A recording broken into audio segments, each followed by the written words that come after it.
হ্যাঁ গো, বাসা ভাড়ার কোনো ব্যবস্থা হলো? আর বলো না, আসলে আজ একটা কেস নিয়ে তো ঝামেলায় ছিলাম। দাঁড়াও, আমি এক্ষুনি ফোনে কথা বলে নিচ্ছি।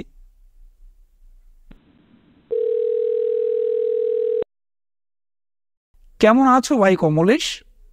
এই তো ভালো। তোমার কি খবর? আর বলো না ভাই, একটা ঝামেলায় পড়েছি। আসলে আমি এখন যে বাড়িতে আছি, এখানে একটু প্রবলেম হচ্ছে বুঝলে। নতুন একটা বাসা খুঁজছিলাম। আরে এই ব্যাপার, তুমি আমায় আগে বলবে তো। আমার একটা বাড়ি তো বন্ধই পড়ে আছে অনেক দিন ধরে। তোমরা চাইলে সেখানে উঠতে পারো। আচ্ছা তাই নাকি? তা আমরা কবে উঠতে পারবো? আর ভাড়া? সে চাইলে তুমি কালই উঠতে পারো। আর ভাড়ার বিষয় নিয়ে তুমি ভাবতে হবে না। আচ্ছা ঠিক আছে বন্ধু, রাখলাম। পরে দেখা হচ্ছে। আরে সে বললে কি হয় নাকি? Hello, hello. কেটে গেল। এতক্ষণ যার সাথে কথা বললাম, ও আমার স্কুল জীবনের বন্ধু, কমলেশ। আগে ওর সাথে অতটা মেলামেশা না থাকলেও এখানে বদলি হয়ে আসার পর ভালোই বন্ধুত্ব হয়েছে। কই গো, কোথায় গেলে? আমি কিচেনে, দাঁড়াও আসছি। হ্যাঁ, কি হয়েছে বলো।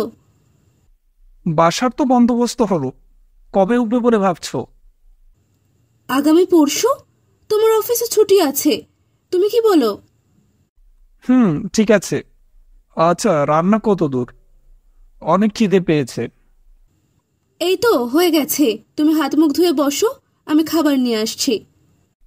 আচ্ছা।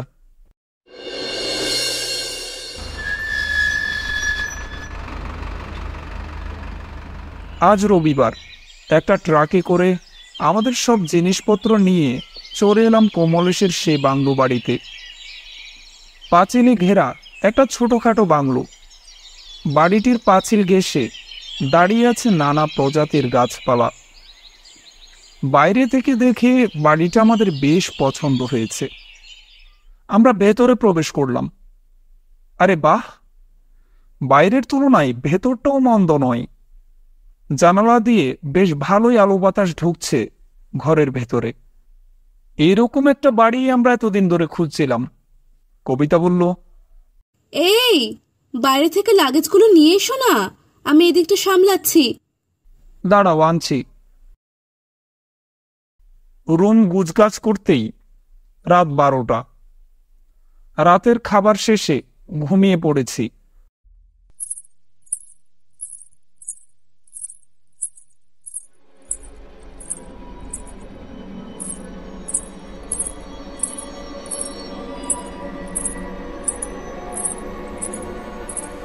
এই অনিক, এই উঠো না।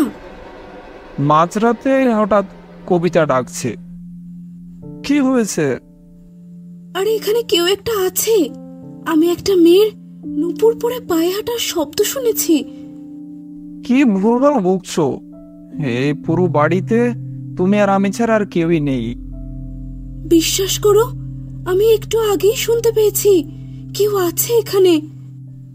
ওসব তোমার মনের ভুল। সারাদিন অনেক খাটাখাটনি করেছো, এখন শুয়ে পড়ো। কথাটা শোনার পর কবিতা কিছুক্ষণ জানালার দিকে তাকিয়ে কি যেন ভাবলো, তারপর আবার বিছানায় শুয়ে পড়ল।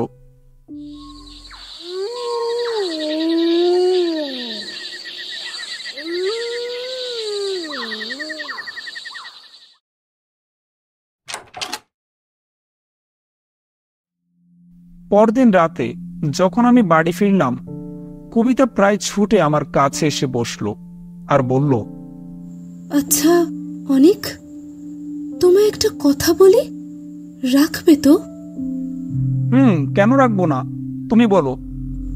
চলো আমরা বাসাটা ছেড়ে দিই। কেন? হঠাৎ এ কথা বলছো কেন? আমার এখানে কিছুই ঠিক মনে হচ্ছে না, জানো। আজ বিকেলে আমি সামনের উঠোনে হাঁটছিলাম, হঠাৎ কোথা থেকে একটা মেয়ে এসে বলল, এখান থেকে চলে যাও, চলে যাও বলছি, ও তোমাকেও মেরে ফেলবে। আরে দাঁড়াও, এই কে মেরে ফেলবে আমায়? মেয়েটা বেশ অদ্ভুত তো। হয়তো মেয়েটাকে আমিও দেখেছি। গতকাল যখন আমি লাগেজ আনতে গিয়েছিলাম তখন দেখলাম একটা মেয়ে দেয়ালের ওই পাশ থেকে উঁকি মারছিল। হয়তো কোনো পাগল। হতে পারে।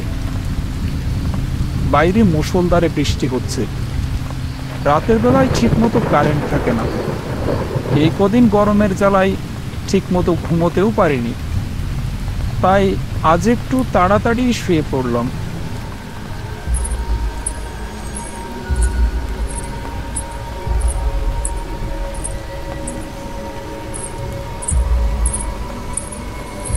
আজ রাতেও সে একই ঘটনা। অনেক, এই ওঠো না, কি কুম্ভকর্ণের মতো ঘুম তোমার? আরে বাবা, কি হয়েছে? এই দেখো দেখো, সেই মেয়েটা। ওই, আমি তো কাউকে দেখতে পাচ্ছি না। একটু আগে এখানে ছিল, বিশ্বাস করো, আমি দেখেছি। একটা মেয়ে দূরে গাছগুলোর পাশ দিয়ে হাঁটছিল। আচ্ছা ঠিক আছে, আমি দেখছি। আসলে কি ঘটছে এখানে তা দেখার জন্য আমি জানালার পাশে চুপ করে বসে থাকলাম। কিছুক্ষণ বসে থাকার পর দেখলাম আসলেই একটা মেয়ে জানালার পাশ দিয়ে হেঁটে যাচ্ছে। আমি দরজা খুলে বাইরে বেরোলাম আর মেয়েটিকে উদ্দেশ্য করে বললাম, কে কে ওখানে? মেয়েটি আমার কথার কোনো তোয়াক্কা না করে সামনের দিকে হাঁটতে লাগলো। আমিও তার পেছন পেছন হাঁটতে লাগলাম। এই, কে তুমি? এ রাতের বেলা এখানে কি চাও? দাঁড়াও, দাঁড়াও বলছি।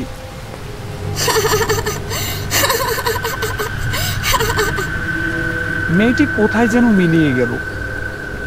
এতক্ষণে আমার মনে একটু ভয় হলো, এই মেয়েটি এখানে কি করছিল আর কোথায় বা মিলিয়ে গেল।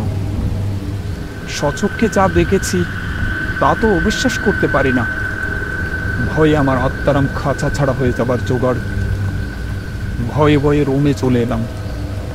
কবিতাকে এই বিষয়ে কিছুই বললাম না। কি গো, কি ছিল ওখানে? আমার কিন্তু খুব ভয় করছে। জানি না কে ছিল, কিন্তু যেই হোক ও আমাদের সাথে মজা করছে। চলো, অনেক রাত হয়েছে, শুয়ে পড়ো। আমরা ঘুমিয়ে পড়লাম। কিছুক্ষণ পর হঠাৎ আমার ঘুম ভেঙে গেল। দেখলাম দরজার পাশে দাঁড়িয়ে আছে সেই মেয়েটি। আমি তাকে বললাম, কে তুমি? এইখানে কি চাও? আমি তোকে এখানে মারতে এসেছি। তোদের এভাবে আর কোনো মেয়ের জীবন আমি নষ্ট করতে দেব না। কি বলছো কি এসব? আমি তো কিছুই বুঝতে পারছি না। বুঝবি, পরীক্ষা দিলে সব বুঝতে পারবি। এই বলে মেয়েটি আমার গালে একটা আঁচড় বসিয়ে দিল। আমি আমি যন্ত্রণায় চিৎকার করে উঠলাম। এদিকে কবিতাও ঘুম থেকে উঠে গেল আমার চিৎকার শুনে। ও বলল, কে তুমি? ওকে মারছো কেন? ওকে ছেড়ে দাও। কথাটা শোনার পর মেয়েটির রূপ বদলে গেল মুহূর্তেই। পুরো শরীর হয়ে গেল ফ্যাকাশে বর্ণের। শরীরের বিভিন্ন স্থানে ক্ষতর চিহ্ন। একটা বিশ্রী পচা ঝাঁঝালো গন্ধ ভেসে আসছে তার গা থেকে। ভয়ে আমার শির দাঁড়াবে একটা ঠান্ডা স্রোত বয়ে গেল। ও ধীরে ধীরে এগিয়ে আসছে আমার দিকে। সামনে এসে ধাক্কা দিয়ে ফেলে দিল আমাকে মাটিতে। বাঁচাও, কে আছো? আমাদের বাঁচাও। ও আমাদের মেরে ফেলবে, বাঁচাও। আজ তোকে আমার হাত থেকে কেউ বাঁচাতে পারবে না। ওকে ছেড়ে দাও। তুমি এ কথা বলছো? আমি ওকে এখন না মেরে ফেললে ও তোমায় মেরে ফেলবে। ওরা সবাই এক একটা খুনি। কি বলছো কি এসব? উনি আমার স্বামী হন, আর উনি একজন পুলিশ অফিসার। আমাদের ছেড়ে দাও। তো তুমি চাইলে আমরা কালই বাসা ছেড়ে দেব। তোমাদের ছেড়ে দিতে পারে, এক শর্তে, যদি তোমরা আমার খুনের শাস্তি দেওয়াতে পারো। খুনি?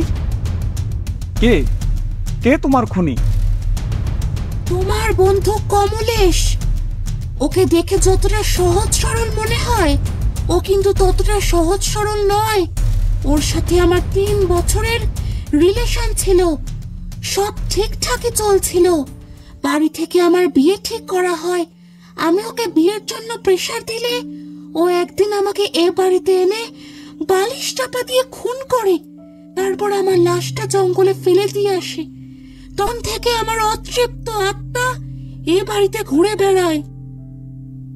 তোমার সাথে যা করা হয়েছে সত্যি অন্যায় করা হয়েছে।